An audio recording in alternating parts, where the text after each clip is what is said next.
Nie je to ľahké, samozrejme, ale ono je to životný štýl. Je to vlastne ako keby prirodzenejší spôsob výchovy dieťaťa, kde vzdelanie ide ruka ruke s výchovou a je tam veľa času na to, aby sa rozvíjal ten daný konkrétny jedinec a jeho jedinečné talenty, ktoré má, lebo ten rodič čo vidí, ten rodič vie odhadnúť, že asi akým smerom sa uberá a to vie posilniť.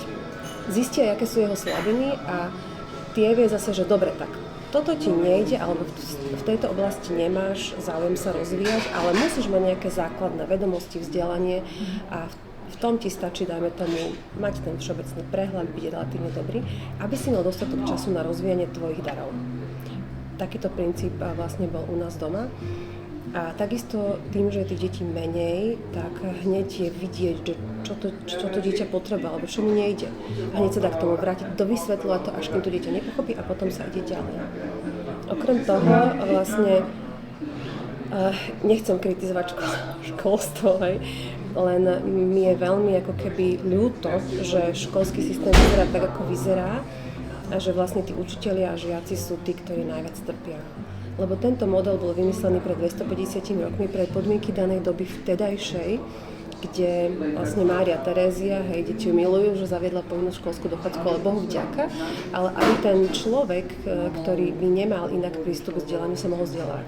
No ale do určitej miery, lebo možno naviac nemal tie podmienky a tak ďalej, len toto keď sme prebrali akože všetko ako jeden balík, tak dnešné deti už majú možnosti, majú podmienky, majú tie, ako keby, a je potrebné, aby boli flexibilné, aby samostatne mysleli, aby boli tvorivé, ale toto ten školský systém celkom nezohľadňuje, lebo pragmaticky sa to nedá, keď má jeden učiteľ 20-30 žiakov, napríklad rozličné vlastne stupne, ja by som to nazvala rýchlosti chápania, čiže je to tam ťažké. No a domáca škola vlastne toto všetko zohľadňuje a je to vzdelávanie v bežným životom.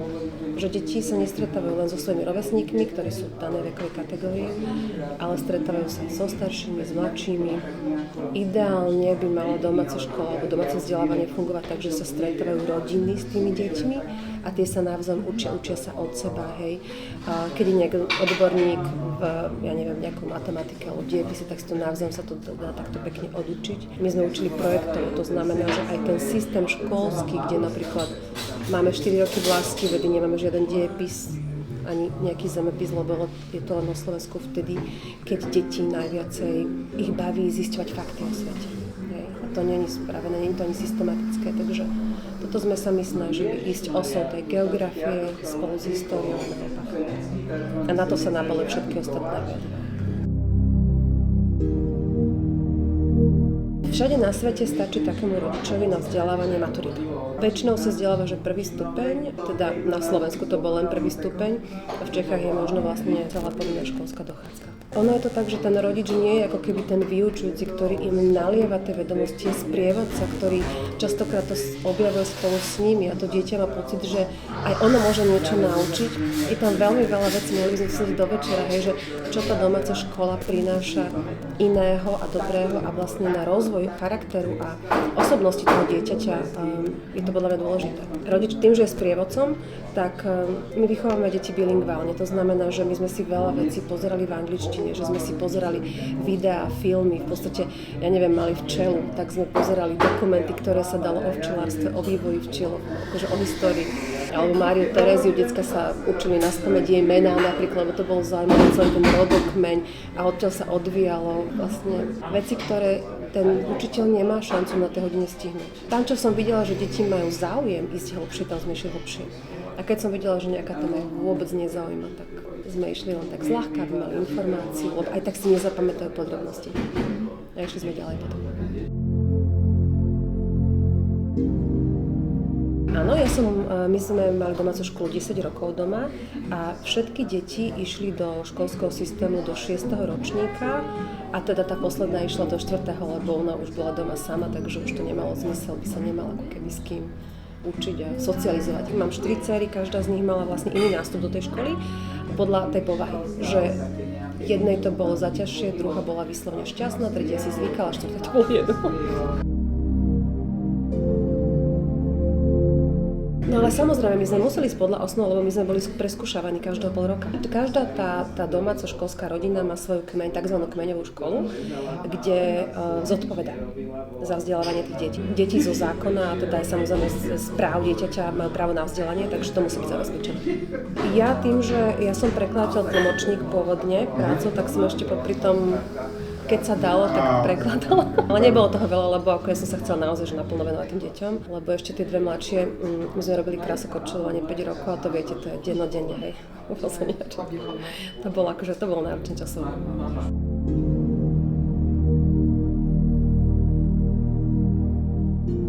To je dobrá otázka, lebo keď ste vraveli, že respektíve tak som si pozerala tie videjka, že čo je váš recept na úspech, hej? Že to bola ako taká nosná otázka. A ja som si hovorila, že mne to slovo úspech sa mi v dnešnej dobe spája so slovom výkon. Že mi to tak nesedelo, že ja skôr keď si to nazveme, že úspech je niečo to, čo by sme všetci chceli dosiahnuť, tak ja by som to práve povedala tým, čo ste spomínali, že to naplnenie toho nášho poslania. A to je práve to, čo by človek mal objavovať celý život, že čo je jeho poslanie. A ja si myslím, že poslanie človeka je tam, kde sú jeho dary a kde ho to ťahá. Že niekto má dar toho vyučovania, niekto chce tvoriť, niekto je zase výborný v číslach a má poslanie, alebo niekto sa chce orientovať akademicky, vedecky. Čiže to, kde ho ťahá to srdce a kde vie, že môže byť nejakým spôsobom on sám naplnený, ale aj zároveň môže byť užitočný pre druhých. Dneska to voláme aj to flow. Tak to si myslím, že to je to poslanie. Že ja sa obávam, že častokrát my sa ženieme za nejakým úspechom, čiže výkonom, ktorý nás ale nenaplní. A tým pádom chceme dosiahnuť ďalší a ďalší úspech, sme boli naplnení a už sa podobáme tej veveričke v tom kolese. A je taká doba, že málo kto je schopný tomu odolať alebo uísť, ale práve preto ja som chcela ako keby vybočiť z toho kolesa a venovať sa veciam, ktoré som považovala za podstatné. Či už tým vzťahom v rodine, výchove detí, alebo vlastne ako keby výchove k tomu charakteru, k tomu, aby tie deti zistili, kým sú a vedeli naplno rozvinúť tie svoje dary, lebo potom sa môžu diať úžasné veci. Len ľudia ani možno nevedia, lebo napríklad že od malička sú inštitucionalizovaní a tam musí ako keby držať ten krok a robiť to, čo sa im povie. A častokrát potom tápu ľudia, že nevedia, kým sú a čo by ich skutočne naplnilo. Nie každému je to dopreté, nie každý si to môže aj zo svojich životných okolností dovoliť, ako sa vraví. Vtedy je podľa mňa dôležité nájsť nejakú takú rovnováhu medzi tým, čo nám zarába a tam sa ako keby, že keď niečo musím urobiť, alebo niekde musím byť, viem, že to je dobré, aby som tam bola, alebo je to nutné, tak potom jediné, čo môžeme zmeniť, je náš postoj k tomu. Že si povedať, dobre, tak toto musím urobiť, ale viem, že ma to až tak nenaplňa, tak skúsim vedome hľadať, čo na tomu môžem nájsť takého pekného, alebo ako si môžem pripomenúť, že to má zmysel toto vykonávať. Musíme v tom vidieť, lebo vtedy sa dajú robiť aj ťažké veci, ak nevidíme zmysel. A zároveň to treba ako keby aj doplňať nejakou to psychohygienou, že keď ma bavia robiť veci, ktoré sú prudko nekomerčné, napríklad maľovanie obrazov je prudko nekomerčné, tak vlastne treba nejakým spôsobom k tomu doplniť niečo, čo nás uživí a čo sme schopní robiť a vidíme v tom zmysel. Alebo nejakú spoločenskú užitočnosť. Ono sa dá robiť všelijaké mentálne cvičenia na to, že si poviete, že keby som akože mohol si vybrať čokoľvek na svete, čo chcem robiť a mohol by som si vybrať 3 možnosti, tak spravíte brainstorming, že čo by vás bavilo a zistíte, že a vlastne vás aj baví robiť to, čo robíte, len to trošku chcete ináč, tak to tak nejak prispôsobíte. Alebo zistíte, že by vás bavilo robiť niečo úplne iné, tak potom je v podstate dobré pýtať sa ľudí, ktorí to robia. Čo to obnáša, aký je to životný štýl, hej? Lebo ak nás baví výsledok, ale nebaví nás ten životný štýl, ktorý k tomu vedie, tak sa toho musíme vzdať, hej? Ale možno, že človek zistí, že by ho bavilo niečo úplne iné a musí ako keby prejsť tým náročným procesom od toho, čo nám zarába, k tomu, čo by som chcel robiť a čo teda dúfam, že bude zarábať. A není to ľahké. Ja som presne na tomto pomedzi, pretože ja som si povedala, že deti sú už veľké, už ma natoľko nepotrebujú. Teraz si môžem ja naplniť svoju ako keby nejakú životnú víziu, hej, alebo to, čo ma naplňa najviac, je to umenie. Takže ja som vlastne od tých prekladov, ktoré som robila, alebo teda aj popri deťoch, ktoré vlastne už kde som sa až tak veľmi neposúvala a som si zničila krčnú chrbticu za počítačom, čo už vlastne ani nemôžem robiť, tak som sa vlastne obrátila k tomu, čo bolo dlhé roky len môjim hobby. A som si povedala, že teraz toto chcem robiť naplno, ale samozrejme skombinovať to ako keby s nejakou hlbšou službou spoločnosti alebo druhým ľuďom. Študujem arteterapiu a vlastne chcem sa venovať aj tomuto, v podstate poskytovaniu workshopov, kurzov, sedení, neviem ako by sme to nazvali, kde sa spája umenie s nejakým sebarozvojom. Na tomto teraz momentálne pracujem. Hej, lebo ľudia ako potrebujú oddych pre svoju dušu, že aj pre telo samozrejme, ale častokrát sa na tú dušu zabúda. Takže tento art wellness by som chcela spojiť a bude to spojené s nejakým telesným cvičením, hej, že vlastne arteterapia je aj terapia pohybom, lebo je to prepojené naše telo vlastne s tou psychikou, ale predovšetkým by sa to malo venovať výtvarnému umeniu. A vlastne práve teraz som v tom pomedzi, že študujem dvojročnú školu arteterapie a pripravujem vlastne stretnutia, ktorými si naozaj ľudia budú môcť ako keby nájsť presne toto, o čom hovoríme, že kým sú, čo je pre nich dôležité, čo sú ich silné stránky, kde sú nejaké veci, ktoré ich trápia alebo brzdia a tie vlastne ako keby premeniť, lebo aj slabo sa dá premeniť na hnaciu silu, keď človek vie, ako s tým pracovať.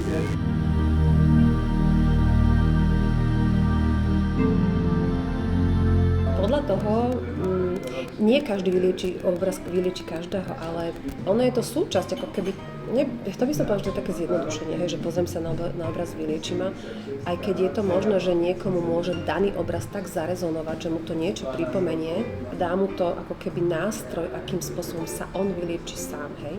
Skôr by som povedala, že ak sa obklopujeme nielen ako obrazmi, ale vôbec krásou okolo seba, či už ľuďmi, ktorí vedia vidieť krásu v živote, alebo vedia byť vďační, alebo sa obklopíme prírodou, vychádzkami do prírody. Alebo v podstate ako niečím, čo je pekné, pokojné, pozitívne, hej, tak toto nám môže podporiť ten liečivý proces. V podstate toto ako je oblasť dosť v podstate neprebadaná alebo nekvantifikovateľná, hej, že čo je medzi nami, medzi nebom a zemou, hej. Ono, ako sa hovorí, že maliar dáva do obrazu svoju dušu, ako keby, hej, že každý možno to umenie je výrazom alebo odrazom toho, čo má vnútri ten človek. Ja teda osobne sa do svojich obrazov snažím dostať nejakým spôsobom posolstvo o tom, že máme zmysel na tejto zemi, že sme hodnotní, že sme každý jeden jedinečný. Ono sú to trošku už také frázy dneska, hej, ale keby človek naozaj pochopil a že je veľmi dôležité nebyť zameraný ako keby len na to, čo si o nás druhý pomyslia, ale skúsiť sa zahlbiť. Ja to poviem tak, že ja osobne som veriaci človek, ktorý celý život sa snaží pestovať, rozvíjať vzťah s Bohom. Je to skúsenosť neprenosná, je to zároveň to voľme, že je to taký dar. Ja sa ten môj vzťah s Bohom snažím pretlmočiť do tých obrazov a pretlmočiť druhým ľuďom to, že ty si sa nenarodil len tak náhodou. Je tu niekto, ktorý ťa tu chcel mať, ktorý vidí, že si hodnotný, ktorý je z teba nadšený, keď ťa vidí, ako sa smeješ, ako sa rozprávaš so svojimi blízkymi, ako sa obetuješ pre niekoho. A ako plačeš, keď sa ti niečo nedarí, ale vstaneš a ideš ďalej. Že veľmi by som chcela, aby čo najviac sme boli schopní žiť život v tej plnosti. Aby sme sa vedeli radovať a tešiť. A zo seba aj z druhých. A aby sme sa nenechali udúpať, keď nás niekto chce potopiť, lebo on sám má problém, lebo je zranený. A ja to vidím, že sme všetci takí doráňaní tým, že každá doba má niečo svoje, hej, že nejaké ťažkosti a v podstate teraz sa rieši, iba až teraz našej generácii našich detí sa rieši rovina, že a čo tvoja duša, ako sa má tvoje srdce. To sa nás nikto nepýtal predtým, lebo to nebol ani zvykom. A ľudia žili, zaťali zuby, išli ďalej a nikto im možno nepovedal, že ako si dnes pekne oblečený, alebo toto ti svedčí, alebo aký máš pekný účes, aby neboli pyšní, hej? A to je škoda. Čiže to liečivé by som povedala, ja vidím liečivé naozaj vzťah s tým stvoriteľom, alebo s tým niečím väčším, čo sme my, hej. Každý si to môže, niekto to nazve vesmír, niekto to nazve energiou, hej. Pre mňa je to Boh. To by sme sa tu mohli zase ďalej baviť o tom, že nevznikli sme len tak a chemicky, hej, čiste, ale že je to inteligentný dizajn, to už dneska veci zistujú. Už v podstate v dnešnej dobe v rámci tých všetkých vedeckých poznatkov je zjavné, že je skôr ideológia ateizmus, než ideológia veriť ako v tú nadprirodzenú inteligenciu, alebo tie dôkazy oveľa viac poukazujú na to, že toto všetko je dizajnom nejakej nadprirodzenej inteligencie. Len už sú tu tieto historické zotrvačnosti, by som povedala, alebo zvyklosti, že ako vnímať, hej, že bol tu ateizmus a teraz toto je to dôležité. A už od toho 17. storočia, od doby osvietenstva, hej, ktorý zase zbožťoval tú vedu, hej, lebo človek si musí nejaké modly ako keby vytvoriť, to smutné, ale keď niekto si nevytvorí modlu z nejakej sošky, hej, ako pre primitívne národy, tak si vytvorí modlu z vedy, alebo z peňazí, alebo z čohokoľvek, hej. A ja si myslím, že je dôležité sa práve vzdávať akýchkoľvek modiel, aby sme boli slobodní. Lebo ani Boh naozaj nechce, aby sme boli otroci, alebo čo, on z nás chce mať priateľov. Ja to takto vnímam. Ono je to v podstate, ja by som teda ešte chcela zdôrazniť, že všetko je to o osobnej skúsenosti, že ja reálne tieto skúsenosti mám a pre mňa je v podstate ako keby nemožné neveriť Boha, ale vieme, mám priateľov, pre ktorých ako keby nemožné veriť v toho Boha, lebo nemali osobnú skúsenosť. Ale ja to vidím, že všetko cesta je to hľadanie, je to vlastne o ochote človeka. Ono v podstate, ako ja by som to povedala, že energia, že pre mňa je jeden z prejavov, hej, toho osobného Boha. Ja vlastne tým, že som možno mala tú výhodu, alebo neviem, som sa narodila v kresťanskej rodine, pre mňa je v podstate osoba Ježiša z Nazareta je opravdivá, hej, lebo v podstate on mohol byť buď len blázon, alebo klamár, alebo naozaj v podstate niečo, čo my nevieme pochopiť, že je vtelený Boh. Nechcem tu sklznúť v podstate ako keby do nejakej hodiny náboženstva, lebo nejde mi o náboženstvo, mne ide o vzťah. Mne ide o vzťah s Bohom, ale nech to ako keby čítam tie evanjelia odpredu, odzadu, naozaj mi z toho vychádza a v podstate veľa ľudí, ktorí sa týmto zaoberali, v podstate teológov, vedcov, aj konvertitov všelijakých, ktorí skúsenosťami, ktoré si nevedeli vysvetliť, alebo reálne, že s dokumentovanými zázrakmi zistili, že niečo tu musí existovať. Hej? No a v podstate tento Ježiš z Nazareta tvrdil, že on je Boh. Nehovorí sa mi o tom ľahko, lebo vravím, tá skúsenosť je neprenosná, ale pre mňa je toto pravda. Na nej som založila svoj život a snažím sa, ale byť v tom opravdivá, že snažím sa nebyť v nejakej škatulke, snažím sa nebyť náboženská, snažím sa žiť taký ten autentický vzťah s Bohom, hej. Čo je pre mňa každodenný taký dialog vnútorný, hej, že čo teraz treba urobiť, čo je dobré urobiť, kde je dobré vidieť potrebu niekoho iného, čo sa dá vytvoriť, čo by mohlo naplniť aj mňa, aj druhých a tak ďalej. Čiže je to ako keby taký dennodenný život v tých drobnostiach, alebo aj rozhodovanie sa, že pre niekoho to môže byť barlička, že? A nevie sa rozhodovať sám, potrebuje nejakého Pána Boha. Pre mňa je to také, že ja som stvorená, ja nie som sama stvoriteľom seba, ja som stvorená a ten, kto ma stvoril, ma úplne pozná a dobre vie, že ako, čo funguje najlepšie a čo naozaj že funguje a čo nefunguje. A ja to chcem zistiť, hej? Čiže ja vlastne ako keby mám taký ten lakmusový papierik, že keď v niečom cítim pokoj pri rozhodovaní, tak idem do toho. Keď pri tom necítim pokoj, tak zistím, že prečo necítim pokoj a že čo tam je to, čo by nebolo dobre. Naozaj sa snažím žiť ako keby v tej čestnosti a takej integrite, ale tým, že častokrát človek nevie, všetky okolnosti nepozná, tak niekedy samozrejme sme omylní, spravíme kravinu, ale teda pre mňa je dôležité zistiť, kde som tú kravinu spravila, komu som ublížila, ospravedlniť sa, napraviť, ísť ďalej.